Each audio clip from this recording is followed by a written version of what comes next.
Welcome to the Off the Road Again podcast. I'm Chris. I'm Ross. And I'm Robbie. And it only makes sense when I'm pointing on my screen. You guys have no idea what's going on. This is our show about anything and everything off-road. For the listener, we're recording this the night before you're listening to it. So if we get a little slap happy, it's because I had to stay up really late to edit it, and which doesn't make sense because that process will happen later. So I shouldn't be tired yet. So, and yeah, I'm not even drinking. Chris. I'm just old and frustrated today. What a great show. You just need more coffee. That's what you need. That's the golden solution for everything. I'm drinking regular unleaded soda tonight, not diet. So unleaded. That's the first time I've ever heard of anybody refer to their caffeine intake as leaded or unleaded. Well, I appreciate that. I did it wrong because my dad would have referred to regular soda as leaded and diet soda is unleaded. Really? I messed it up. So sorry, Dad, even though you don't listen. As always, we're socially distanced, even more so than normal. I'm still in the Midwest. Ross is in the Northeast. Robbie is still in Wisconsin. Which is part of the Midwest. Yes, that's true. I will give you that. When people from Ohio tell me they're from the Midwest, I'm like, you're in the Eastern time zone. You do not get to say Midwest. Yeah, I feel like Midwest is like, well, no, because like Michigan is like not. I don't know where the geographical line is. Indiana, since Indiana goes between Central and Eastern time zone in parts, I feel like that is kind of, and then it kind of cuts down. And Missouri gets weird because that's kind of south, but also kind of Midwest based on like the people that are in the state of Missouri. Actually gets really weird in the way it divides up between St. Louis, Kansas City, and the South. Yeah. Anyway, that's about as middle of the country as you can get, more so than anything else. Technically, because geographic. Everybody comes from all places. Geographic center is actually in Western Kansas, but anyway, sure. Bruce Springsteen shot an ad there last year for the Super Bowl with G. Oh, that wasn't controversial at all. No, not at all. Oh man, also he's just sold all of his masters. Yeah, I'd like money. Can I get a 10th, please? We're gonna talk news because we're literally filming it the next day, so this news will actually be the most current, almost top. I mean, like in the internet world, it's very delayed. It's a day late, so it's old. It's old news. But Toyota sales, GM sales. Where do you guys will start? Hyundai. There's all kinds of stats here. I don't even know where to. We have Robbie, so we should talk numbers. Let's talk the underdog. I mean, let's talk Hyundai. I mean, they hit 700,000 plus sales. I'm trying to remember what the exact number was, but that was the first time they've ever broken over that 700,000 mark. I thought it was like way over based on what I saw you put on Twitter. Wasn't it like 730 or 760? It was like, I think it was like seven. I'd have to look up the exact number. I think it's like, it might be like 700. I'm going to do a ballpark guess. It just shows how much coffee I've had today. I'm forgetting what I put. But I think it's like 738,300 new cars. I think that's what the 2001. So a quick Googling tells me that in 2001, 20 years prior, they sold 346,000. So they've doubled their sales in 20 years. It's amazing. I mean, I think a lot of that is due to they've completely revamped their lineup. You got the Palisade is selling like hotcakes. You've got the new Santa Cruz, which, I feel like we collectively like on the show. I saw my first one today. Oh, nice. Early this morning. I saw a Wagoneer and then I saw a Santa Cruz and had to get my neck back to, not crashing. I was going to say, are you talking like old Wagoneer or new Wagoneer? No, new Wagoneer. Oh, okay. I was going to say that was like the complete opposite ends of the spectrum right there. No. First new of each of them. The Santa Cruz looks good. It's a little awkward and white, but that's the color mine was when I had it. Yeah, it was white and it had the larger wheels on it. It's an awesome truck. I love it. I don't need a giant pickup truck. But like for me, exactly. So the Santa Cruz is like perfect. But yeah, I mean, I think like Palisade, you've got the Elantra kicks ass. I just had that car about a month ago on a backpacking trip, and to drive the Elantra N. Oh, me too. That and the Kona N are like on my. I kind of put together a list of like new cars I want to drive this coming year, and the Kona N and the Elantra N, especially the Elantra because it's got a third pedal. If the Kona N had all-wheel drive, they would sell like it would just kill them. Not the electric version, right? That's just Kona N is like the sporty one, and then they have the Kona EV. Okay. Yep, yes, correct. Conan's Veloster, and if you want something that isn't 3-doored a Veloster, yeah, Mhm. basically. Mm-hmm. Yeah, they're killing it. super quick story about the Veloster. Yeah, go ahead. I borrowed one from a dealer on a test drive and drove it to where my wife worked and parked in a parking lot and opened all the doors. And she was like, "What is wrong with this car?" I was like, "It has 3 doors." Chris, I love how you looked over your shoulder to like get her Yeah. approval before you told the story. You're like, I was gonna see if she's paying attention to me and all. She's not. If you hear my phone vibrate, it's because I'm getting sent Instagram reels right now. Not listening. Anyway, So yeah, 700 is a big number. That is a really strong. 738,031 according to Robby DeGraff's Twitter account. And that's taken directly from the press release. And Yeah, it's important. It's important to note too that number does not include Genesis sales. That is that was my follow-up. Just Hyundai sales. What did Genesis sell? Just out of curiosity. I have not looked that up yet. Is it please be a couple $100,000? Please be a couple $100,000. I want it to be right at $1 million. No, it's not gonna. It's probably gonna be like 60. I'm gonna guess and say, yeah, maybe 70 at the most. I mean, their sales have been up tremendously this past year. Okay. I mean, you've got the GV70 and the GV80, especially the GV80. People are love them, scooping those things up. And I'm super excited for the G80 electrified. I think that's what they're called, or is it electrified G80? Is that the coupe? No, that's the that's the midsize sedan that's coming out, the electric one. You're talking about the awkward looking eggy thing that's like a Model Y but a Genesis. Yeah, that's the GV60. Oh, that's the 6. Christ, I'm not even in the same ballpark. Come on, they man. all look good. That's the thing. Like every Genesis, the new G90 looks amazing. Mm-hmm. You know, they're doing things with wheels that nobody's done in like since monoblocks. So this is GV60 coming at you. No, or not. GV60 is on the eGMP platform, so that's like Kia EV6 and the Hyundai Ioniq 5. So similar size for the most part, but the same exact platform. It's interesting because I was going to say it has kind of the same proportions and profile as the EV6, and weirdly not really as the Ioniq 5, but this looks mostly good. I think the EV6 looks a little better, but we're quietly considering an EV6 or a nice, which that's the Kia, or right? An Ioniq 5. Yeah. Couple 100 miles of electric range and something that's the size of a crossover, but hopefully has the dynamics of a car. It's perfect daily for my vote does not count for anything but Hyundai Ioniq. The Ioniq 5 is so cool. I love it too. My wife is not as enthralled by the styling. No. It's so retro. 80s rally. It's definitely a hatchback. They sell it obviously they're selling it as a SUV or crossover, but like it's essentially it's totally a hatchback. It's fantastic. So, yes. Look at it. But 80s rally cars do not resonate with her the same that they do with us nerds. Yeah, that's true. I will say like the EV6 is it's like it looks like what the future should be. Like it's I saw the boring in person at the Chicago Auto Show this past summer when they did the abbreviated show with the COVID and everything. It's a very sharp looking vehicle. It looks way more, I think, exotic and sporty than it does in like the photos that you see. The lines on it, especially like the rear fenders and the fascia, how it swoops up. It's just, I think it's a stunning looking vehicle. Yeah, I think that looks great. If you threw a different badge on it, you wouldn't know it was a Kia. It could be the next iteration of the Jaguar I-Pace. I-Pace. I-Pace is the electric one. I-Pace. That's what I was going for.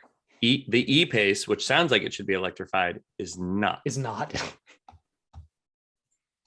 Brilliant. Good job, guys. You got to remember, somebody got ahead of themselves. That was before the neck scarf naming at Land Rover, Jaguar Land Rover, JLR. I just sounded out. Try that again. No. Good thing this isn't an audio medium. No one's listening. Yes. Uh, So I'm trying to get, just for point of reference, Jeep sold a lot how many? more Wranglers than they've Jeep ever sold sold- before. Jeep sold 595,000 vehicles last year, which means Hyundai Sold more than Jeep. 50% more. Smoked them. Crushed them. Says a lot. This is why we don't really examine styling, because Robbie and I completely disagree on the styling of the Palisade. Well, Palisade, we're on the same page with. I think Telluride is the one that we. Well, I mixed just like on. Palisade. Oh, okay. Then we are on the opposites. Yeah, and I love the way the Palisade looks. I like it looks excellent. the look of the Telluride over the Palisade. Which is fine, because it's looks. It's completely subjective. There is nothing that says, there's no rule book. That's why every time they're like the looks amazing to you, it looks amazing to you. Like always, yeah. You're gonna have trouble buying either of them. So losers. That's true. But yeah, Hyundai deserves a huge pat on the back for reaching that milestone. I mean, that's a huge number. But it's definitely not as big as what Toyota just like rolled out. 2.3 million vehicles sold last year. That's crazy. Stole the throne. Yeah, stole the throne from General Motors. Not by too much. I mean, GM had 2.218 million vehicles sold. But I think what's like even more striking is that Toyota sold like 600,000 hybrids last year. Yeah, 600. So almost as many. Robbie. Yeah. It doesn't matter if you win by an inch or a mile. Oh, come on. We can't make it through the show without one Fast and Furious reference. I'm so sorry. Okay. Hey, it's totally warranted. I'll go kill myself now. Continue. So 600,000 hybrids. Yeah. And I'm willing to bet the Prius is a declining number for percentage of that. Prius sales have definitely gone down. I mean, you look at like Toyota's really expanded their hybrid lineup over the years. You've got the Corolla hybrid, which is fantastic. You get crazy good gas mileage with that. The new Sienna and the Venza both have standard hybrid power, so that definitely boosted that number up. Camry hybrid. RAV4, there's Camry hybrid. There's two different versions of the RAV4 hybrid. There's the RAV4 hybrid and then the Prime. Which Robbie had the Prime, I think, didn't you? Oh, you did? I did. I had it a year ago. I saw the first one last week. I mean, just to touch briefly on that, the thing I liked the most about it was how gigantic that cargo area was. I was literally able to take my mountain bike and just like throw it in the back without touching it. It's fantastic. Wheel on and everything?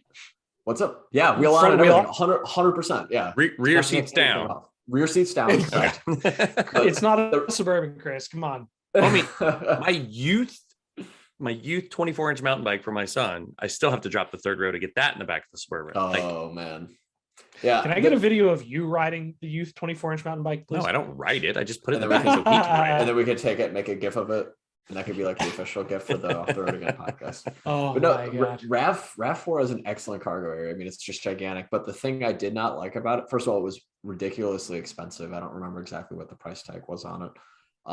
But out of all the crossovers in that segment, it had, I think, the most uncomfortable driver's seat. I drove that thing for like 5.5 hours in one day, and my back was shot afterwards. And I mean, I'm 30. I was 30 at the time, so I mean, I'm getting old. But you know, there we go. That's the reaction I was looking for from Chris. 30. If I could go back to 30, I'd only have a 3-year-old and a baby. I only have 2 kids. 30. Yes, which I'd be in the market for a RAV4 then. Yeah, there you go. Yeah. Now, Toyota seats, as much as we fanboy over Toyotas on this show, the seats are usually kind of terrible. Yeah, they need to make some of them well, I mean, the Avalon seats, I mean, that's okay. A couch. Those are Lexus seats in a Toyota. But that's the exception. I had the Land Cruiser Heritage Edition. Those seats were not good. Oh, I thought they were fine. For the price. For the price. For the price of a Land Cruiser, I want a Lexus seat in my Land Cruiser, damn it. Yes. Just exactly. Put it in. Sorry, the week I was driving the Land Cruiser, I was just too googly-eyed, hearts everywhere. I was too obsessed with it. I pretty much Just ignored all the like flaws. I ignored all the flaws of it. anime eyes, Yep. like the huge Blinders. like, love eyes. Yeah, Yes, yeah. Oh, 100%. 100%. That leads us to our next talking point here, because when I got in the Wrangler 392, I had the same hard eyes and completely ignored any of its flaws. And it seems like Four Wheeler did too, because they gave it SUV of the year for 2022. Yeah, I mean, it's kind of a throwaway. I feel like 2021, or I guess the 2022 award technically, is kind of a transition year in the off-road space. You know, before like Big Boy Bronco lands and some of the real good electric stuff actually hits. I don't think they had Rivian in there. You know, none of that stuff was even considered. So giving it to the 392 Wrangler is kind of the same. It's kind of the same, just like last hurrah award, you know. It's like, this is as needless and excessive as it can possibly get, so let's celebrate that. Especially with the 4xe, like, why? Yeah. You could have given it to the 4xe, but you didn't. They could have. They gave it runner-up, and I mean, it seems fucking thing ran an 1179 quarter. Yeah, like they know their audience. They didn't. I feel like they picked correctly to what their audience would have wanted them to do. By giving it runner up, you can see the 4xe runner up. You can see like there's actually some self-consciousness there, some actual social consciousness going on, being like, yeah, the hybrid's actually better. Yeah, I'm sorry. That 1179 was their average gas mileage. It was a 1367 quarter. Oh, it's just still fast, but 1179. When was the last time you owned a vehicle that got 11.8? Grand Wagoneer I had a couple weeks ago. Exactly. Oh no, really? Another Jeep product. Oh, 6'4" and 6,400 pounds. That was Grand Wagoneer Obsidian. I had that over Christmas, and I will say this: on the highway, it had some redemption. It got like 16, 17 miles per gallon, but which is not great, but like doing around town driving, like running around and doing errands, like for Christmas shopping at the last moment because I procrastinate every year. I was definitely getting like 9, 10, maybe 11 miles per gallon. I know. I was just like, this is ridiculous. Haven't we gotten past that? Like, Chris, what does the Suburban get average? 13-ish around town. Ooh. But if I get out on the highway, I can get up to 20. Right. You have the 5.3 in there? That's the 5.3. And yeah, it's 5.3. Yeah, 5.3. Yeah. Oh my God. 5.7's a Sequoia. I apologize. Yeah. Right. But that's not a vehicle that was launched in 2021. It was launched for that generation. That generation started in 15. But that platform and engine way before that was 07. Yeah. So I mean, it's basically the same truck underneath. Yeah. God. Well, the thing with 9 to 10 around town, that's just Well, I mean, and again, like the thing with the Grand Wagoneer is like that 6.4 liter V8 is like the pinnacle product for that. I'm sorry, pinnacle powertrain for that execution. You know, that's like the unique selling point. Like people, that's like the flagship engine for the flagship vehicle. It does not need it at all because I doubt many people are actually going to tow with a Grand Wagoneer. You might get some, but that's, you know, the 5.7 that comes on the Wagoneer would be just as fine with it. But I don't know. Mileage would be slightly better. Slightly better. I mean, not like a huge jump, but I'm excited for the 4xe to come to it because I think the Grand Wagoneer is a really great, nice luxury, like full-size SUV. It just needs a much more efficient powertrain. I had the Grand Cherokee L, which I think is like 600-ish pounds lighter than the Grand Wagoneer. And it had the 5.7. And I drove the crap out of it. And I think I got like 16 or so average, probably 75% city, you know, and that's an appreciable difference in fuel economy, given you know, the Grand Cherokee can also tow 3,800 pounds less than the Wagoneer, which is a huge amount of weight if you're actually trying to tow with an SUV. But I don't know, that's a 4xe powertrain, even on the vehicle that heavy 3. is going to be even if instead of the turbo 4, if they use the 3.6 on the 4xe, like there's room for batteries. We know this, you know. I cannot see them using the turbo 4 on a vehicle that big. I just can't. I don't what's know. the biggest vehicle with the smallest engine? Silverado. That's a good question. Doesn't Silverado have a turbo 4? There's a turbo 4 in the Silverado. You can get the 3-liter on the Suburban and the Yukon XL and the Escalade. The diesel? Yes, but it's a diesel. That is a good, actually. That's a great trivia think question. about that. So That's like an old school Hooniverse trivia question. Yeah. That's a 3-liter straight 6. Yeah. So I think the smallest like 4-cylinder turbo is in the Silverado. I think that's like the biggest truck to the smallest engine. Did they kill that engine? Am I making that No, up? they still have it. They still have it. They still What have did they that. kill? They got rid of the I think that whatever that V6 was. Well, they got rid of the 4.3. Oh, thank God. Even though that motor is that's what I had in my GMC Sierra from 1997. You can throw so much power at those things and they just don't care. They were strong though. I mean, those were strong engines. You could not kill those things. Regular cab, short bed truck, rear wheel drive, and I put a resonator in it so it sounded better. It still didn't sound good. So you killed your ears. That's a great question though. We should look up the answer to that. Like, what is the, are we thinking like smallest engine by biggest vehicle curb weight or by size or, because. Yeah, that's such a tough one. We'll have to Chris, you'll have to add in some trivia game show music and then cut it in black and then show the answer. And I'm trying to copyright the Jeopardy music. Yeah, there you go. Road and Track has an article, but I don't know how long ago because the Volvo XC90's in it from 2015. Kristen Lee, shout out to Kristen Lee. Yeah, we need her on the show. Why haven't we had her on the show? I haven't sent her a note. I technically worked for her since she's at the drive. And I wrote for the drive. Russ, I sent a lot of emails today, but we're kind of booked. No, I know. Me too. This is big sedans. They have a 2.1 liter 4-cylinder turbo diesel in the Mercedes Sprinter. 2.1. Oh, that's right. I'm sorry, 2.1. 2.1 liter 4-cylinder turbo diesel. Mm-hmm. How many cc's was that they rounded up to 2.1? I don't know.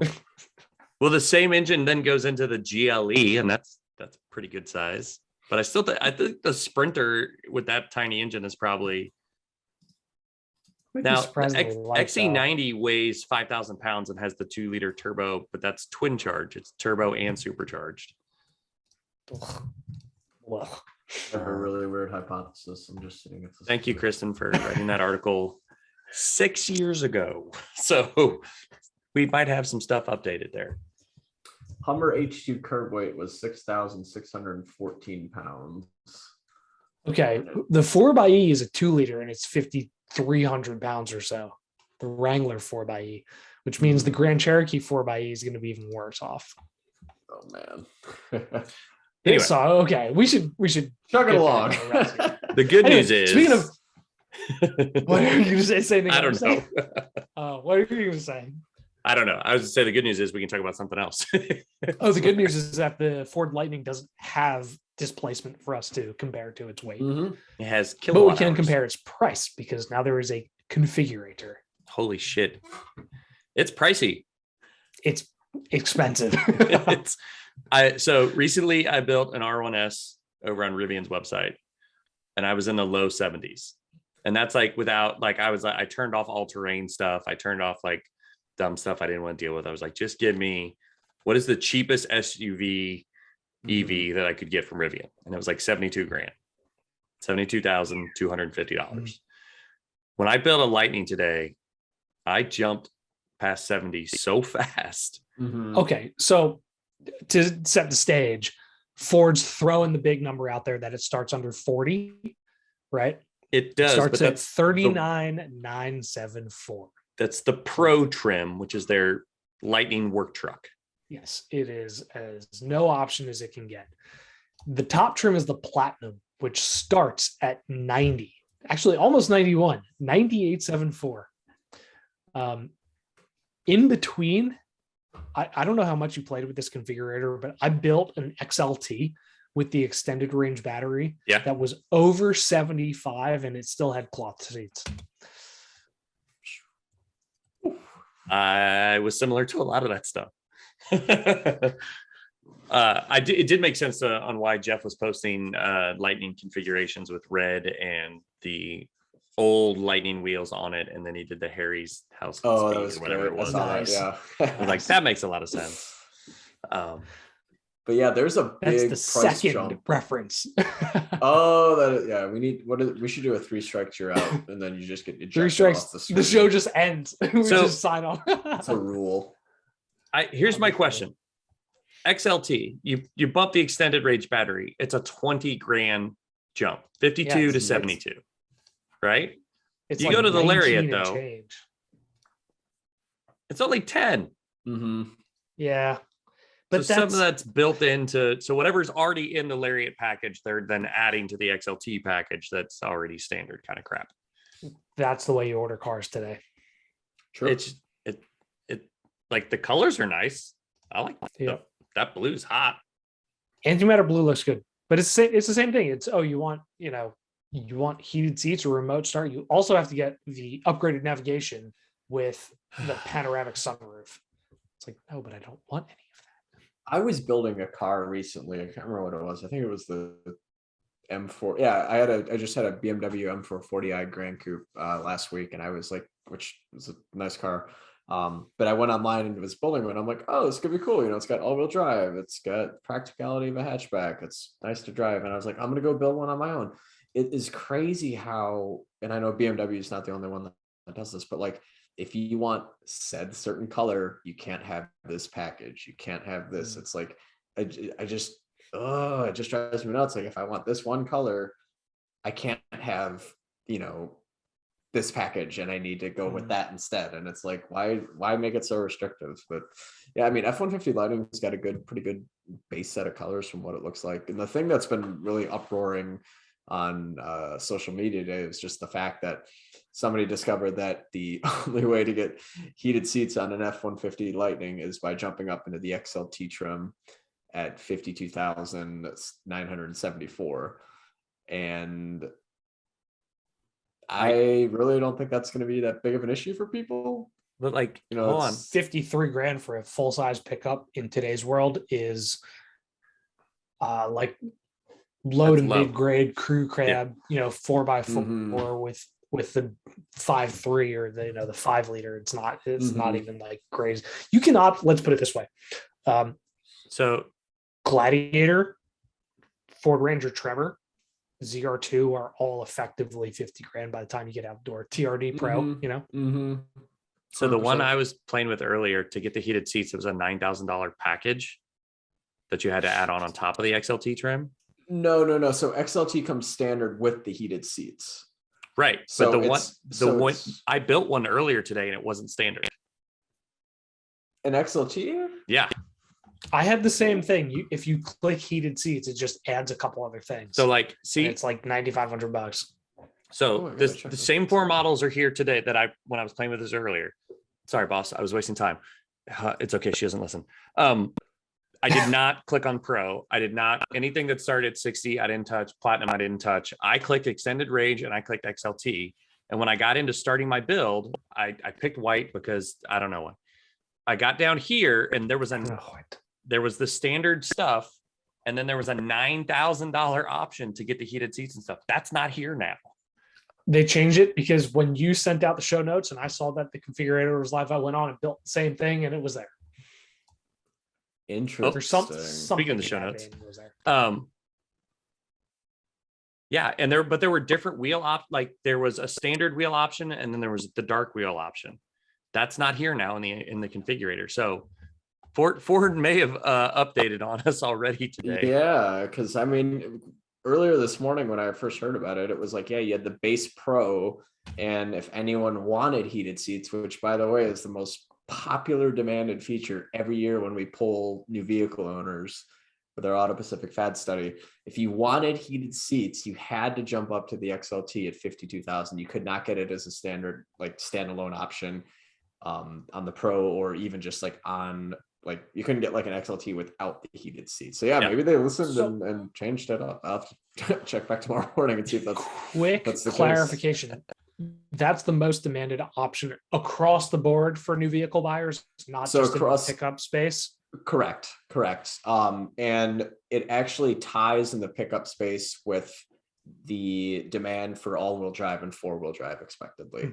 But across all segments for years on end, when we pulled about 90,000 new vehicle owners last year, and heated seats came out as the number one most demanded feature. Which, I mean, heated seats are great. They're good all year round. I use them in the summer, as crazy as that sounds. Especially I use them on road trips. Yeah.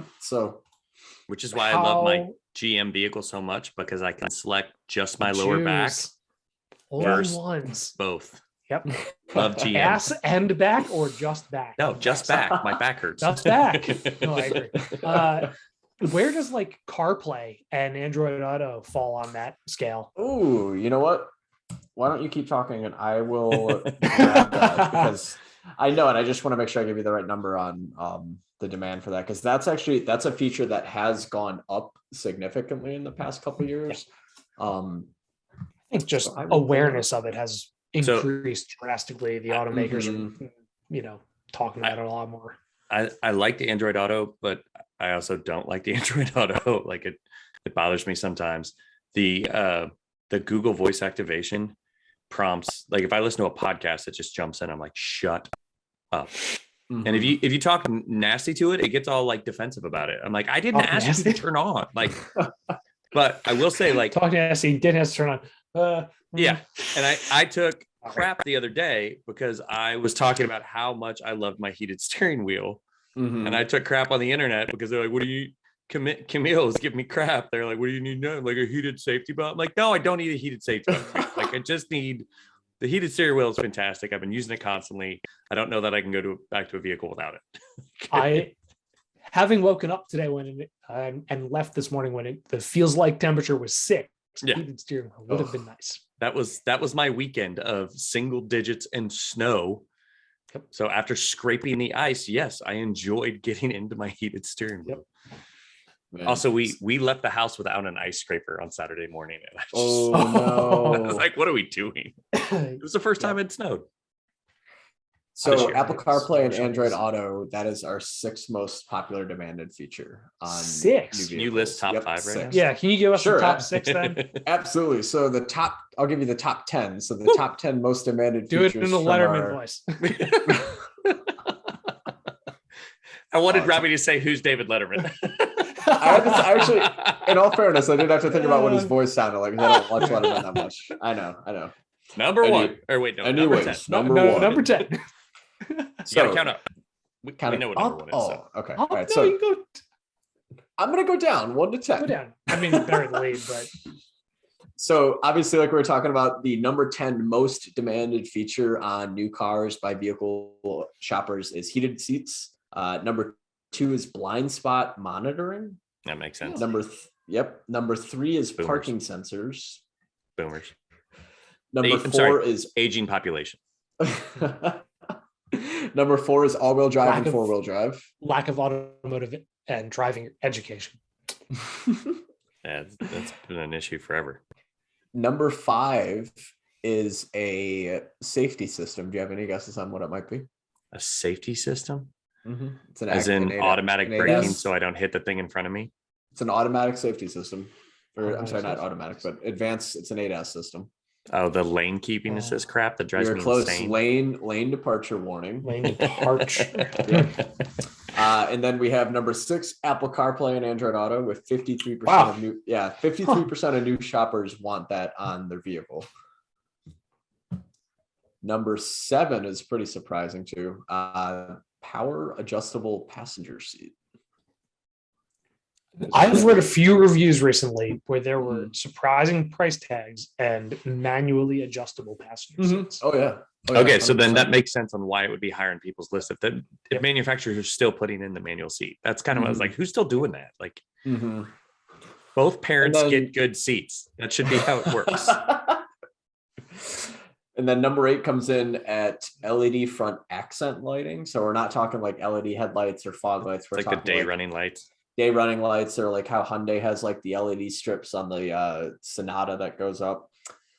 Number 9 is ventilated and cooled front seats. That's one of my personal least favorite features. I'm not a fan of that. Well, and as your back gets worse, you'll alternate between the cool and the heat. So it'll make like an icy hot patch. Exactly. That's what I do with it. And then number 10 is driver's seat memory. So when you adjust the power seat, the ability to store it and then tap it at a later use to like bring it back to your settings. So that is something that is always high on my list because there's a foot and 2 inches different between myself and my wife in height. So the Suburban, it works perfectly. The Sequoia, when they put in the aftermarket stereo system, it disabled the memory buttons.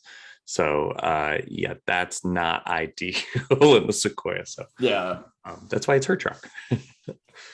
So Ross, I heard there is a certain electric bow tie pickup truck coming out tomorrow. Are you excited for it? Oh, super excited. Super excited. So is it? I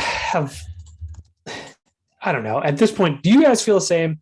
At this point, when a brand has some kind of launch planned and they try to hype it up and then they reel it back a lot just before the actual release, you're kind of apprehensive. Do you feel similarly? Absolutely. Well, Chevy was hyping this up pretty big last year, and they decided to remind us, 12 hours, 18 hours before. So it's the Silverado EV. There's not going to be anything groundbreaking. The website says it's on the Ultium platform, which means it'll be shared with the GMC EV and the Hummer EV probably. Yeah. So wheelbase is probably locked in. Yeah, that's their BEV 3 architecture. So that's got to underpin Hummer pickup, the GMC pickup, the Chevy pickup. And probably some kind of inevitable EV SUV, call it Yukon EV XL or whatever, and Suburban and whatever they call the Hummer, the E-Escalade. The Escalade. Escalade. Escalade. I always remember I was at Lime Rock in probably, when did they launch? Probably 2000. When did the 800 come out? GMT 800? 02. So the announcer over the loudspeaker at Lime Rock Park on race day announced the pace car as the Chevrolet Escalade. Oh no. Not a Cadillac? God. The Chevrolet Escalade. So, well, it's okay. He's just announcing at Lime Rock. That's a small place. Like maybe 5,000 people there, 10,000. Like, oh no, more than that. Maybe 6. But it's a 6. Like Lime Rock is a tiny track. It is small. How many people at Lime Rock? I will say this about the Silverado EV. I have seen the information and the photos and the specs and an embargo that I can't talk about. What time is the reveal tomorrow? I don't remember. 12 p.m. Eastern. 12 p.m. Eastern? Yep. So we can't talk about it because the show will be out way before that. Yeah. So, but all I can say is get ready for it. So, okay. I hope the speculation. You neither have to confirm nor deny, but I hope there is a ZR2 of the EV version of the EV. Yep. So because it's Ultium platform, complete speculation on my part, performance numbers should be similar to the GMC Hummer EV. But even if it's slightly stepped back for the pickup truck, that's still good numbers. And hopefully it weighs less. Christ. Hopefully it weighs less. Hopefully if it weighs 3,000 pounds less and only has 10% less power, it'll be a freaking rocket. I've come around to the Johnny Lieberman school of thought here with trying to get EV adoption in markets that aren't expected to get EVs is to talk about the crazy horsepower, the crazy torque numbers that you get with an EV motor. Like I'm fully on board with that. So like if they come out tomorrow and they say it's 10,000 horsepower, I don't care. Like it's awesome. Just get them on board. Silverado SS would be cool. Yeah. That would be sweet. Even if it was Silverado SS EV or Silverado EV SS, I don't care. They just make it. I was geeking out over like the 06 Silverado SS earlier this weekend. Oh man, 6-liter, like good frame. Those things are cool. I don't know. They kind of got glanced over at the time, but I think they're cool. I drove a Trailblazer SS once when I used to be a valet back in college. Rear wheel drive or all wheel drive? Big difference in the way they handled. I don't remember what exactly it was. They were fucking cool though. Did it sound awesome? It sounded awesome, but maybe it was rear wheel drive. But I remember so no joke, we had a half-mile run to go get the cars where we would park them. We'd park them they would drop them off at a hotel. And then we would drive them like a little over half a mile to a parking garage that was secured. And we had to run back and forth. It was a great way to get fit, a great way to also like test out cars. Acceleration. Yeah. So explaining your body type really well. I'm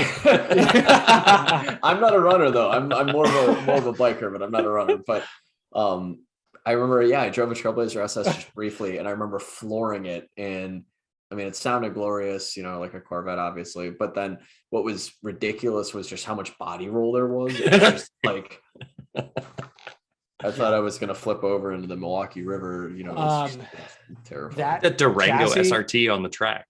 Yeah. Oh God. Well, okay, but the Durango SRT's got some more years of chassis development. The 400 chassis was like that was like noodle. Yeah. The Durango wasn't bad, but it also wasn't good compared to everything else I'd driven that day. So the only thing worse than the 400 chassis is the quality of the plastics inside of it. Oh God. Oh my God. Yeah. Well, I mean, unfortunately that carried down onto my Camaro too. The interior of my car. The Camaro was before that though. Yeah. That's it's got 5 years on the 400 chassis. Seriously. So anyways, let's wrap up the news. So let's see. Yes. Okay. We talked about that and we talked about that and we talked about all the news. Yay. Okay. Hey. Yep.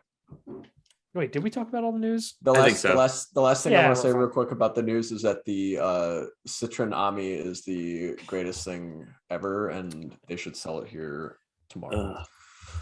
I would I live in a city. I would daily one.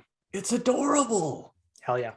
Adorable. I would also, in all fairness, I'd daily a Polaris Razor or Can-Am Maverick or something. But so it makes me think about like if you're in the side-by-side market. Look at it, it's so why cute. It's adorable. I want it so bad. It's a smart car for the glorified overlanding age. That's really all it is. Yeah, it's a design concept that's awesome and just got people talking about Citroen on a day when none of us would talk about Citroen otherwise. That's true. I will say, have you guys watched the latest Grand Tour yet? Oh, it's great. Yeah, I really it's so good. It's the best thing the three of them have done. I will say it's like a return to form from like. It made me feel like it was old Top Gear from way back in the day, but like the suspension test with the SM versus the modern day BMW. Holy crap. Amazing. I didn't see the result turning out that way. Like I knew the Citroen was going to be better. Just didn't realize that the gap between the two was going to be so large. Yeah. Well, that one did well. The Miami buggy would not do well on that. No, this would not. This does not have the hydro pneumatic, whatever. It would be bouncing. It would be bouncing around happily like a little insect. Yes. That's what would matter. It reminds me a little bit of smiling through your tears. Exactly. Yeah. If it was like Herbie fully loaded with this thing, like it was like that's what it reminds me of a little bit. It's got so much personality. You have to be fully loaded to drive it the way they drove Herbie in that movie. I'm just gonna go out on a limb and say that I would much rather have the Citroen Ami off-road buggy than the Hummer EV. I'm just gonna. Yeah, it's 100%, dude. That like daily. That's. Ross, you could literally drive it through the doors behind you. Your French doors. You could literally parallel park it in between those doors. Yeah, probably. Yeah, probably. Yeah. I mean, I don't know about parallel parking, but you could definitely get it through widthwise. Like you get it through widthwise, which begs the question. I can fit a Polaris Racer through there. Oh, damn. Not my front door, but sorry, Sam. Yeah, stay tuned for this time next week when I have updates on pulling the axle out of my dad's racer. Oh God, that sucks. Anyway, Robbie, do you want to talk about potentially selling 2 old vehicles to buy something new? So why did you ask this question in the show notes? Because we kind of discussed it, and you didn't say no. I feel like I texted you a couple weeks ago. I don't remember when it was, but I was like, what the hell am I doing with my life not having like a proper 4x4? Because it blends both of my favorite hobbies, the automobiles and cars and nature and all that jazz. And except I'm too stubborn to get rid of my stupid Camaro. So, okay, back up for the listeners. Your garage right now is the Subaru. Yep. So 2006 Saab 9 2X, which is a gem with low miles on it, and a 2001 Chevrolet Camaro, which is actually my first car. I still have it. So how many miles are in a Camaro? 118,000. Okay, That's not bad. So I'm looking at cars and car. bid listings right now for Camaros that have completed. Some in the last week. So a 94 Z28 coupe went for 6.6. Oh man, Not great. Z28 SS coupe went for 14. Solid. 95 Z28 convertible 15.5. Is the first one you mentioned significantly earlier in timing? Yeah, it was a 94 and in 43,000 miles that had light mods. No. In terms of when it was listed. That's the most recent.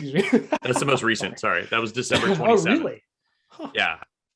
The 14,000 was December 8th. The 95 Z28 was October 13th. There's an 02 that went for 14.5 back in August. That was probably an SS 35th SS convertible. Edition.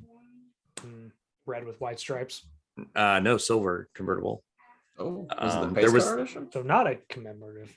No, there was a 96 Z28 convertible back in May that was bid to 11 but did not sell. And another 98. The convertibles seem to do a little less. The thing is I need to do a little bit of work on my car to get it like in somewhat sellable shape. Nothing too major. Well, I don't know yet, maybe. But yeah, it's like, do I replace? I'm not going to get rid of the Subaru because I love that car and it's paid for and it is. I'm trying to combine cars to help you out here. Yeah. Okay. So, because the Subarus do pretty good too, but the manual transmission is what they're hunting for. Yeah, they're hunting for a 9.2X with stick. Yeah. 9.2X and Aero. Aero. Isn't Aero the one? I just have the linear. Yeah. So let's flip the coin. What's on the radar? Should the Camaro go? Oh man, if I were to get a fun car, I would love to get a Mark 7 or a Mark 6 GTI. This is not where I saw it going. Okay. I really thought you were going to go like rear wheel drive. Do we lift the Subaru then? Well, Brenna's driving it right now every day, so I don't think that would be good to lift that car. Well, I'm viewing that as more of your adventure mobile, but really you get it into most places that you're going to anyway. Mm-hmm. Yeah, I have not gotten stuck with either Subarus that I've had, and I've taken some places that probably would not be good for it, but which this is where I will reference the last Grand Tour episode again, saying the best off-roader is the car you care about the least. Exactly. Oh God, what was that old smoking tire quote from like a decade ago? It was like, the best luxury car is the one you give no fucks about, or something like that. Oh jeez. Yeah, it's true luxury is not giving a fuck. Something to that effect. My problem is I get too attached to my cars. Like I don't think I could get anything like monetary wise for my Camaro, and probably not my Subaru, but like I don't know, like the nostalgia and just like I love the cars, and it's like I might as well just keep them. So if you had to give me 15 grand right now to go buy a fun car and 15 grand to go buy like a off-roader adventure car, Mark 6 or Mark 7 GTI, and probably a Baja Bug. Get out of here. They're too loud. The last Baja Bug I heard was just like roaring at a car show, and I was like, exactly. But calm down, 1800 cc's. Seriously, Yeah, right. I think I get an FJ Cruiser. I really like those. FJ is a good place to park money. You know what else is a good place to park money? Land Cruiser. Second gen Xterra, manual second gen Xterra. Oh yeah. Will not lose dime on those. FJs are 15 grand's not gonna buy a lot of FJ these days. I saw a 2010 come up on the Expedition portal yesterday with like, I think it had Toy Tech suspension and like 150,000 miles, and Is it you know, FJ? Yeah, an FJ and maybe like 285s or 275s on it, nothing else done. And it was clean, but they wanted 30. Wow. $30,000 for 150 or 160,000 mile FJ, which is, you know, people are starting to, it's like FJ 80 prices at this point. There's an FJ that's for sale at a Toyota dealership that I actually used to work at in high school. And it's red. It looks like it's in pretty good shape, but it's got some questionable Amazon looking fog lamps mounted on the front of it. Fun. Yeah. Well, they want 19 grand for it, and it's got, I think, 90,000 miles on it. So I'm like, that's not too bad. But I just have this gut feeling it was driven off a volcano or something like that. So I've seen that something has got to be disastrous. Chris, I just sent you the FJ listing on the chat, but yeah, I went to a certain auction website again and was just browsing completed sales. So 2011 18.8. That's 204,000 miles. FJs are double in price from 3 years ago. Trail Teams edition with 153,000 was 25. Yeah. So a good like 14 Trail Teams, or you know, what was that other weird? So like one of the cheaper ones that I saw, spacing 3-inch Dobinson lift kit, 4-wheel drive, rear locking diff, rock sliders, 92,000 miles, but it's from Minnesota, so it only went for 10,700 because it's seen some salt. There are some that have gone on another auction site for, I believe, deep in the 30s. Which I am also gonna steer our conversation towards another Nissan really quick that I don't know if you guys saw on Bring a Trailer that just sold for $16,600. You don't even, I talked to you on Twitter about this. I know, it's glorious. Oh man, that is like my childhood. Isn't that amazing? SUV. Somebody got a steal on that. What did that cost new? Probably similar to what it just sold. Yeah, I was gonna say probably like no more than 19,974. 19,974. Oh no, sorry. Wait, what trim? SE V6 4x4. Hang on. Yeah, that's my favorite thing I've seen on Bring a Trailer recently. Dude, their website 28. is really slow. That's a big number. So this SEVC, yeah. So I think my response to Robbie was my uncle owned 3 of these from the late 80s to the mid 90s until he replaced it with the Land Cruiser. And I'm 100% positive that one of these was stuck on a golf course because my cousin was driving it in the snow. Amazing. And he drove it into a sand trap in the snow. So that between sand and snow, they had to go get something to tow them out. Oh my God. But it was white. It was white. I didn't realize it had adjustable dampers, it looks like.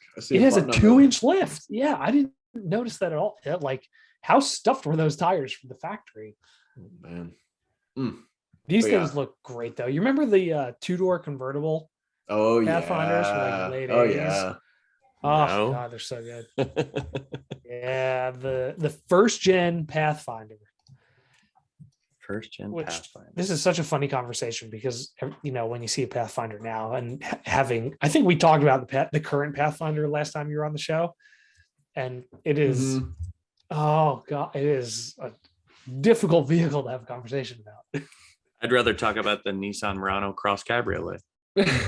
Oh, I fucking love that thing. Everyone does. In all fairness, the new Pathfinder's like a much bigger improvement over the old one. You get a much better engine and powertrain now, thanks to that CVT being gone. Actual transmission.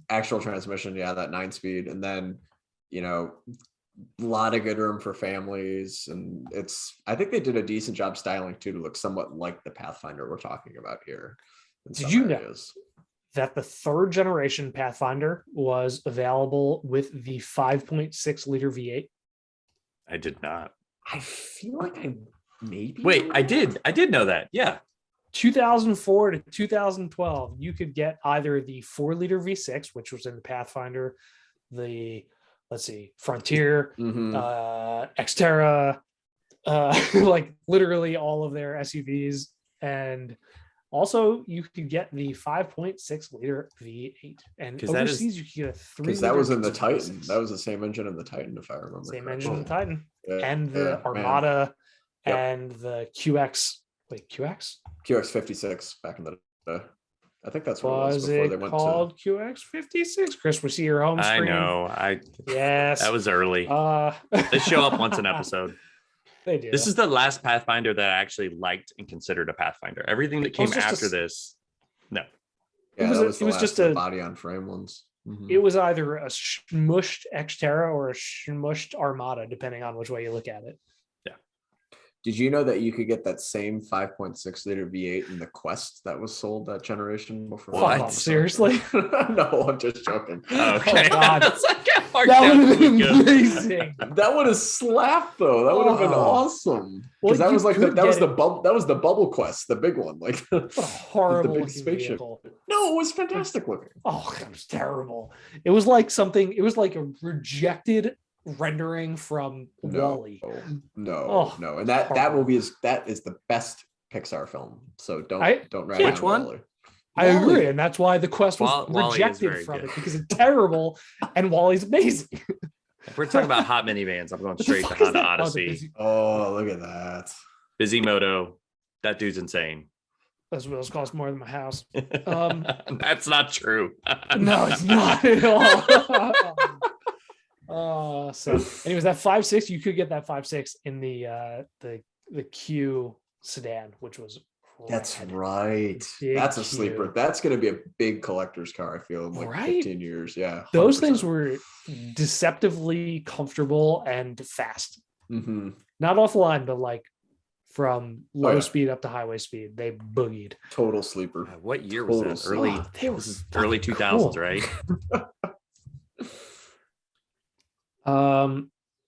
Apparently I've completely forgotten my Nissan and Infiniti naming scheme, so don't listen to me. Q45? Q45. That look right? A little later than that. Later than that? I think you're talking the M, by the way. I think you're talking the M. Is it M? See, yeah, because the Q was originally, and then they moved to the M, and they just discontinued the M like a couple of years ago. 2019. And I don't know if you could get it with the V8 in its last year it was made. It's so awkward because it was the M and then it went to the Q. No, it was Q and then it went to the M. But now everything's Q. So yes, as per Wikipedia, our resource for all things automotive, the Y51 4th generation Q Infiniti M and then renamed the Q70 was related to the FX, the G35 N37, the EX 370, 350, Nissan SEMA, which is the show that happened a couple months ago. Yeah, it was SEMA as a Special Equipment and Manufacturer Association. I love how how off topic we've gone, diving down this rabbit hole of because we started talking about used car prices and what can we get and all that stuff. That's always something that we're going to be digging into.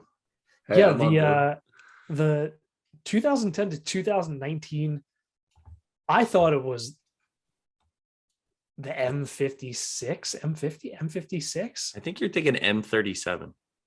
M37. It's a sedan, right? No, M56.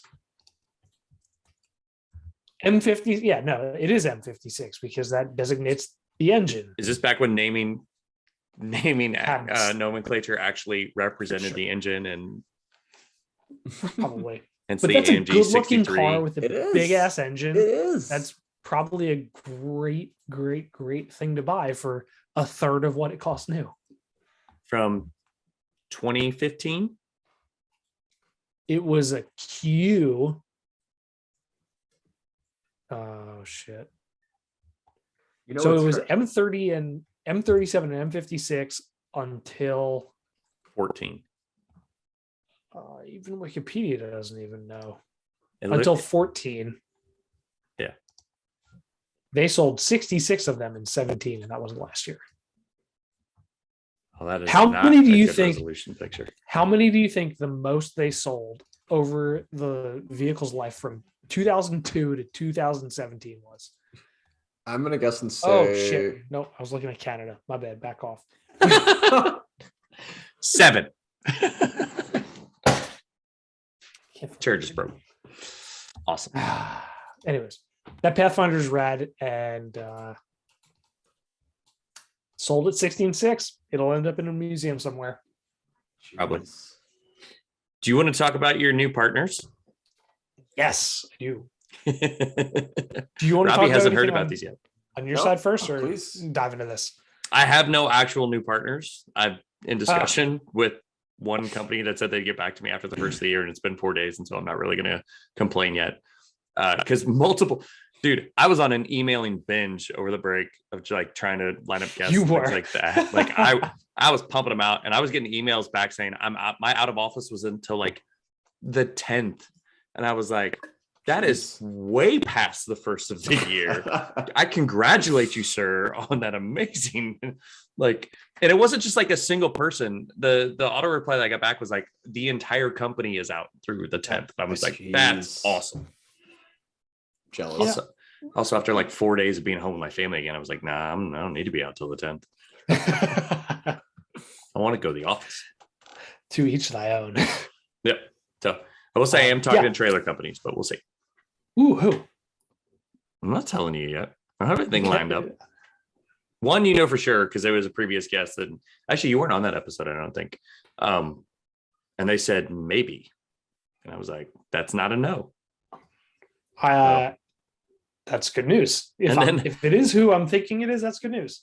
Yeah, the other one was like the local RV show sent me a thing that was like, come to the RV show. And I was like, is there media access? Can I have other stuff? And the lady was like, you need to call and talk to the owner. And I was like, oh, that's not a no either. The owner. It's like, who can put me in free trailers for a little bit? Like, I'm on board. All right. Especially if it has a heater this time of year. Seriously. So Test talk about your anything stuff. you can. Okay, my stuff. Yeah, so the GX build has... It's officially a build now. It's officially a build. Like, when I got it, I knew it wasn't going to last long in its totally stock, off Pristine. the showroom floor, Pristine. because it's effectively Lexus. unchanged from when it was sold new 4 years ago, even though I just bought it. But yeah, it's a build. Like, there's things happening. So the tires have been here for 2.5 or 3 months or something. Just taking up space in my garage. So tires are supposed to be on something else. Tires were supposed to be on the prior vehicle, and now I'm making them fit the Lexus. So yeah, so Toyo is on board. They've been on board for a long time. Expecting good things. My dad, my brother, and I probably collectively have almost 400,000 miles on the AT2s. So these are the AT3s, and expecting similarly good things from them. We wouldn't have that many collective miles on the AT2s if they weren't excellent. So the AT3s I have high hopes. I'm And so happy gonna with put my it. side. Yeah, I'm gonna put it through the ringer. Dailying and towing and off-roading. So curious to see how they do aired down to like 12 or 15 psi for some of the stuff that we do in the Northeast and sand, but I expect good things. So Toyo's on board. Ironman 4x4, which is actually an Australian company, has helped out, and there are parts on their way from the distribution point in Seattle. So those should arrive in the Northeast sometime, give or take, next week. What kind of parts does Ironman 4x4 do? Is this suspension? So they do a lot, but they do suspension, and they also do bumpers. The two are the key points here. So they help me out. They give me a discount on the suspension chosen for the GX. They have two major separate kits. The big difference is really just in the shock. Cool. And that's a Landy, but that's it's a 200. But mine's not going to look not like that because it's black and it's going to have similar bumper. So so they have their Nitro kit, and then they have their what they call the Foam Cell Pro kit, and the Foam Cell Pro basically has like foam liners inside the shock body itself, and it uses the foam to help dissipate the oil and the heat. So going to be running that, and also went full off-road and ordered the off-road bumper. So very, very excited. So that should be good. The bumper takes some finesse. So I'm working with a shop, and you're not going to believe it, but the shop is in Astoria in Queens.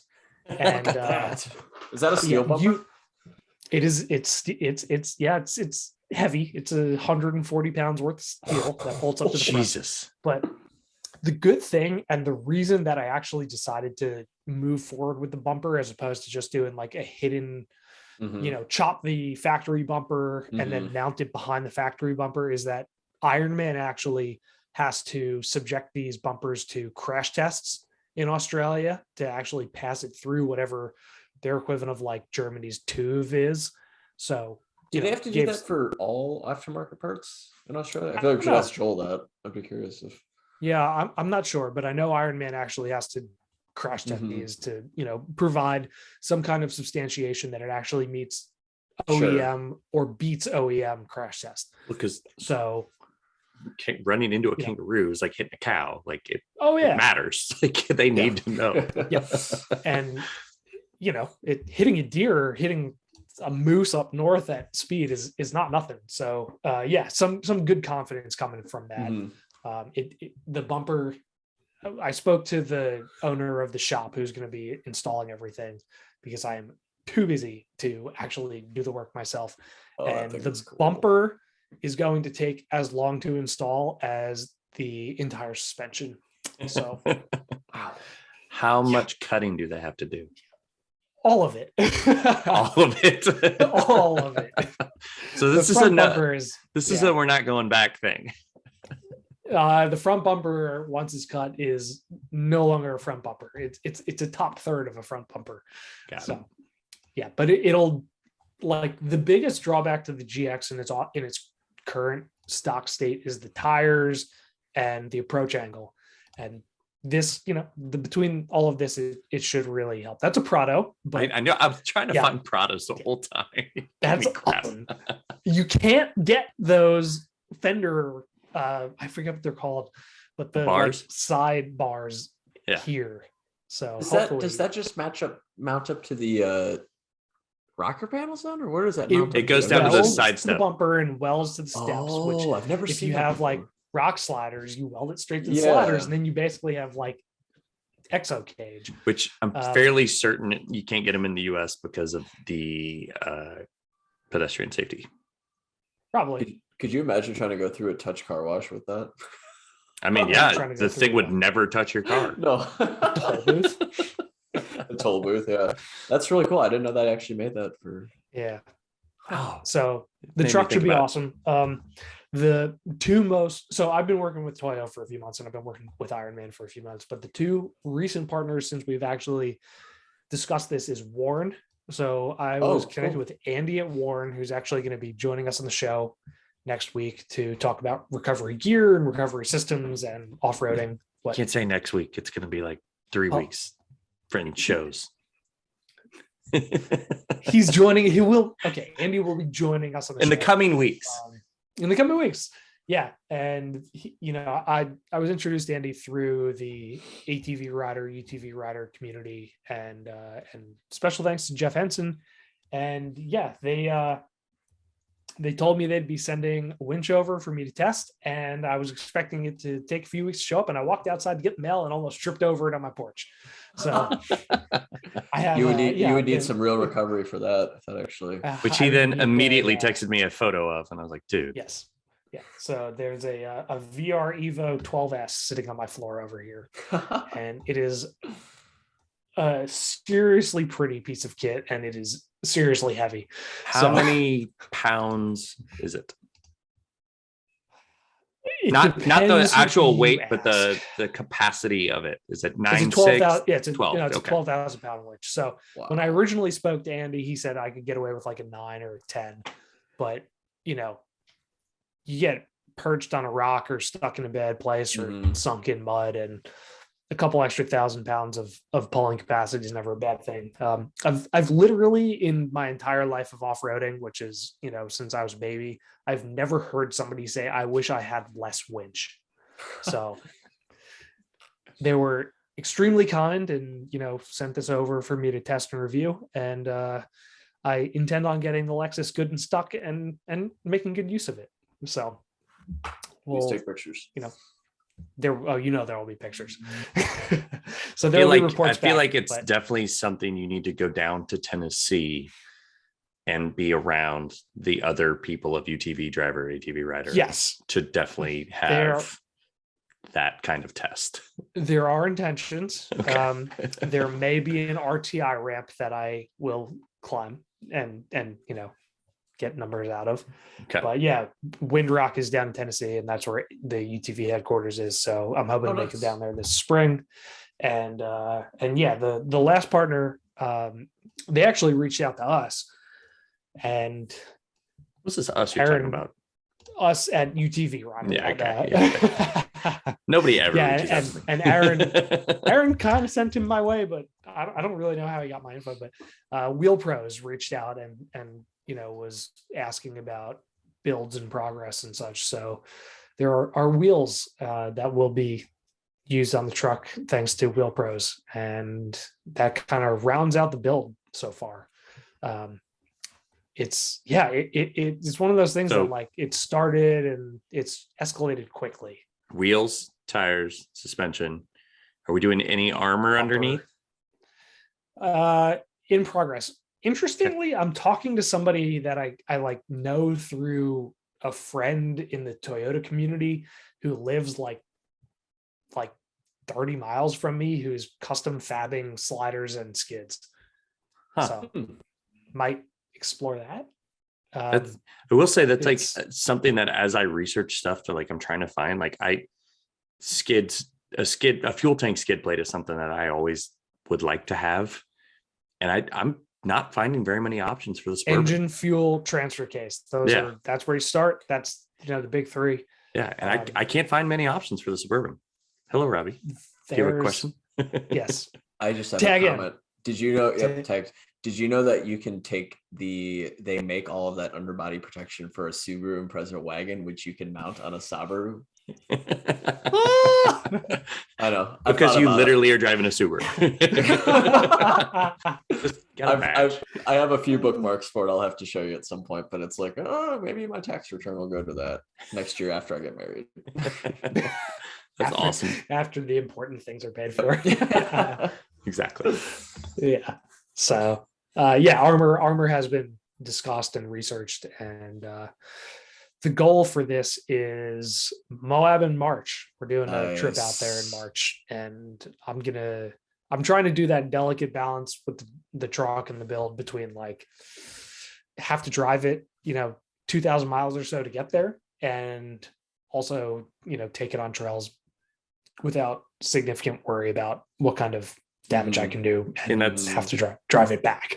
That is the reason I went with the tire that I went with, is as much as I want to put the Suburban on a trail, I'm just not going to. So Right. I have the Vredesteins, the Pinzas, Pinza-ATs, and such a great tire for highway miles. I still can't notice a difference on the highway anymore. And we had snow the other day. It's fantastic in the snow. It's got the mountain and the snowflake, like it's winter rated, and so it's fucking great. Like I will say, like at 5,000 pounds, I'm not, or not 5,000 pounds, 5,800 pounds. I'm not flying around in the Suburban because it's not about how fast you can go. It's about how well you can stop. Exactly. So it's about not crashing. Public service announcement. Yeah. Yes. Winter driving is upon us. It's not about how fast Vredestein. If Vredestein puts out a little bit bigger of a tire on 17, I'm game to put it through the ringer. But the biggest they have is 265s, you know? In that size. Because I have 285s and 18s. Yeah, but that's you just got to go up a wheel size and then go down to other size, and you got to use a tire size calculator at that point. 18s off-road are Robbie, they do have sizes good if you have a Land Cruiser. Subarus. Oh, Roger, our PR contact at Vredestein, has a Crosstrek with Vredesteins on it, and it is awesome. I think he also has an Outback, or does he have KL2s on the Outback, or does he have the Pinzas on the Outback? As much as I would like to say that I know, I don't. I should know. Homie lives like fucking 20 minutes from me. I'm like getting all these ideas for people you should have on your show, by the way. I'm just making some. We'll take them all. Speaking of, we should probably have Roger on the show. Now that we're talking about him, Roger. Yep. We can dabbled in a lot of things. He just posted a picture of his Crosstrek the other day. I'm trying to find it. There it is. This is who I'm thinking of. Probably. Yeah. I want his car. Yep. I think he in the wintertime attaches a plow on the back. He does. He puts it on into the hitch and backs up to plow his driveway. And I need to buy him a beer. Jeez, what a hero. That's such a cool car. I love that setup. His house is literally like 25 minutes from me. Nice. I have that same Thule fairing in my car. Got it. He doesn't have a lot of racks there. It's got the regular crossbars. Yeah, it's just a deflector. Yeah. It's a wind. Those things are so cool. Of all of the cars on sale today, the Crosstrek is probably in the top 3 that I find myself coming back to in terms of continued interest. Mm-hmm. Mm-hmm. It's a great vehicle. And they're about to launch the facelifted one pretty soon too, so that'll be exciting. Which saw a lot of spy photos. Probably have a wilderness edition too. Oh, for sure. I just assume every Subaru is about to get a wilderness edition. Oh yeah. ERZ Wilderness. Hell yeah. That would be sweet. I mean, if they're doing a Porsche 911 Safari, they might as well do that. Are they though? I don't think they're actually doing that from the factory. Are they though? Those are more concept. I think they are. Last I heard, they literally have official spy photos of it.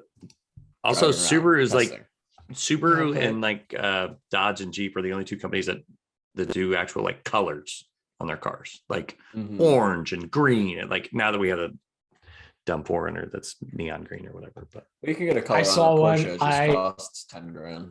Adore the lime green 4Runner. My god! Look at his face light up. I almost asked, so I saw one. I went to pick up. Was it Lime Rush? Lime Rush. I went to pick up food for Christmas, and I was pulling out of the parking lot, and I took a picture. Chris, I sent you the picture. Yes, you did. And I pulled up next to the guy, and I came to a stop, and I went to push the button to roll down the window to ask him how much over sticker he paid, and I thought better of it and just kept going. Don't need to start a fight on Christmas Eve. Oh, it's so good. Oh my god. Yeah, I love it so much. I don't think it's good, but I also don't think it's bad. I'm very neutral to this. I don't want to drive it, but I'm just that's too bright. I owned a Kawasaki ATV for almost 10 years. It's like that's my blood. I was gonna say that's got to be up your alley then. I think the brightest car color I had was my Sierra, actually. Oh, I love it so much. If they had spent a 10,000th developing a new engine or transmission for that instead of that color, though, that would have been better. In all fairness. The weird part is when I search for my truck color, I can never find it. Color was I thought it was called Patriot Blue. Oh God. And I've never been able to find it on another. Oh man, there are so many places we can go with that. I think this might be the closest. It's not a high res I have image. to like literally bite my tongue to make politics jokes here. Oh no. Like it still doesn't look like the right blue that I remember. Like it's January 4th, not January 6th. Chris. Also, I just want to say that truck had a horrific spoiler on the back. Yes, it does. Hard tonneau cover. Dude, I saw a Tacoma the other day that had a spoiler on the back of like a tonneau like that. And I was like, what are you doing? Like it's no, that's that cover. It comes with the spoiler on it. Are you serious? I'm fairly certain. Oh my God. I'll stick to my Santa Cruz with the rollback hard tonneau cover. That thing is brilliant. Robbie, it's 2022. What's your top 3 of 2021? Wow. That's a loaded question. No, it's okay. That's a great you know question. us. The hard-hitting questions here. Is there a segment you want to give? Or just in general? Chris, help me out here. No, I threw you're the on your question own. out there. You're swimming. Oh no, You're drowning. That's okay. All right, three. Top three. Yeah, top 3. I think you should just go wild card, whatever you want, Robbie. Yeah. Mustang Mach-E. That's pretty great. Really? Kia Carnival. Carnival. Because they just did a superb job redesigning that minivan. I still haven't been like near one. It's really, really good. And I've seen, like, I've been in traffic next to it a couple of times, but like, I think what I like the most about that is it sits like an SUV as opposed to sitting like a minivan. Mm-hmm. What did it used to be called? Sedona. Oh, it's so good. It was a good name too. I tell you, I brought that when I had one on test. I brought it to our local car show. You did. People went nuts over it. It was so much fun. Because isn't the interior just like insane? Well, the interior is really nice, and then like the exteriors, you know, it's the rows. It's really the first. It's really the first like minivan to have that like kind of like SUV look to it, and that's what's so appealing about it. I think. What was that Sienna called? That has like a 1-inch like body lift. Oh God. The Backwoods, I think, or Northwoods. It's called Backwoods. I can't remember what I know what you're talking about, but yeah, I think Backwoods. Hey. And it was only like half an inch. I'm pretty sure I discussed it with Robbie on the show. I think you did, and I've accidentally searched Toyota Sienna lift kit. So I will do this. I'll say Ford Mustang Mach-E, Kia Telluride. I'm sorry, not Telluride. Kia Carnival, and then I think because I did drive it the very first week of the year last year. Part of me wants to do either Ford Bronco Black Diamond that I had a couple months ago, or the Land Rover Defender that I had, because I fell in love with that Defender. So I might say the Defender. Defender's good. Defender's pretty good. I think the most recent cruise show I listened to, they were talking about the Land Rover Defender on Smoking Tire. Mm-hmm. And they were like, yeah, we haven't heard any issues. And like Zach did a quick Google search, and I guess like there are huge issues with the Defender. Yeah, but don't forget, we also had Doug on our show. Doug's got almost 50 on his, and the only problem he's had is the sunroof doesn't open. Yeah, but like the what doesn't open? The sunroof. Oh, I'd be upset about that. For a guy who does spend quite a bit of time in San Diego. Yeah. Sunroof is. Yeah, but I mean, of all the things you'd expect to go wrong with it, that's really not that bad. As long as the shades open, like the glass, whatever. If the shades open, you're fine. As long as it's closed. And if as long as the glass is closed. Well, and when I had the Defender, it was not perfect. Like the passenger side door was crooked in the sense that like you had to literally use a 2-hand approach to like pop it open God, and really? shut it. Yeah. Was it a 2-door or a 4-door? It was a 4-door. So the back passenger side door, you literally could not open it with one hand unless you like really yanked it because that's the kind of thing so where good. Like you hope that maybe somebody else who had it, like it got hit and they fixed it, because that seems iffy. I don't know. I had you. Oh no, I was just saying. I talked to a journalist who a friend of mine who works for Truth About Cars, and he had it a couple weeks before me, and he said that he had the same exact issue with the door. So I don't know if it was just a production issue. It was not a pre-production. Yeah. Oh, look how glorious. Oh, that's fucking hot. Yeah. Okay. You guys aren't going to notice this because I get tired of looking at my Suburban all the time. It has the same rake as my Suburban. Like the front end's so much lower than the back. That's on its lowest air suspension setting though. Yeah. But like I need like a 1/2 inch lift in the front just to level it a little bit. Yeah. Suburban drives me nuts. I was pleasantly surprised to find with the Defender that I had that the Pivi Pro screen had no issues, was perfect over the week. I thought because I had so much better than their old infotainment. Oh, dude, I had a Discovery like 2.5 months before that for a week, and it froze. I stopped counting. Like we drove from Connecticut to South Delaware, and I had to stop like 6 minutes into the trip, shut the thing off, wait like 5 minutes, reboot it, and then repair everything.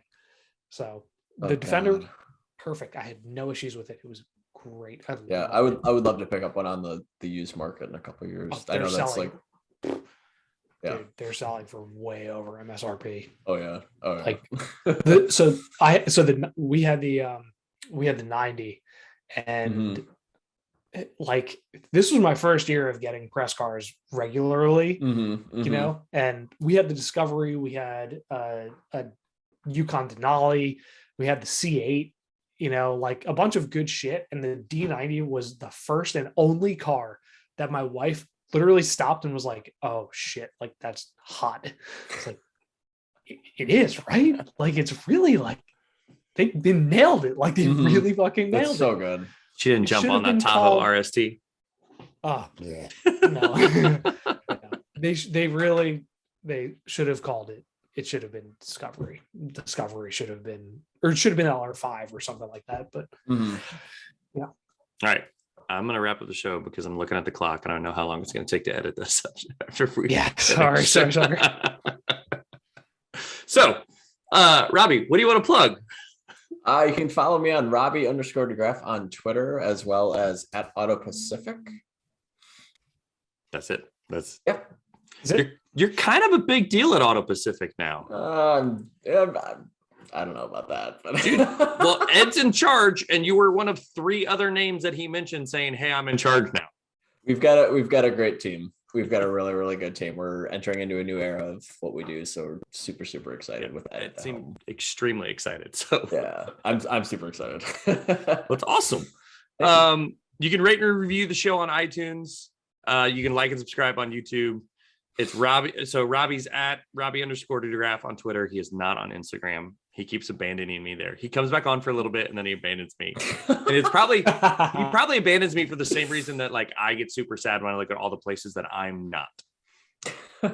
That's my issue with Instagram lately. I just think Twitter's more fun. Yeah.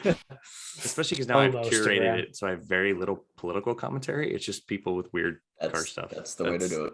I've been unfollowing a lot of stuff. Not that they're not bad people or issues shouldn't be addressed. It's just like I don't need it constantly in my day. So you can follow Hooniverse, the Hooniverse on Twitter, the real Hooniverse on Instagram. You can read what we read on Hooniverse, UTV driver, ATV rider, and everyday driver again soon, maybe. Formula One on everyday driver soon.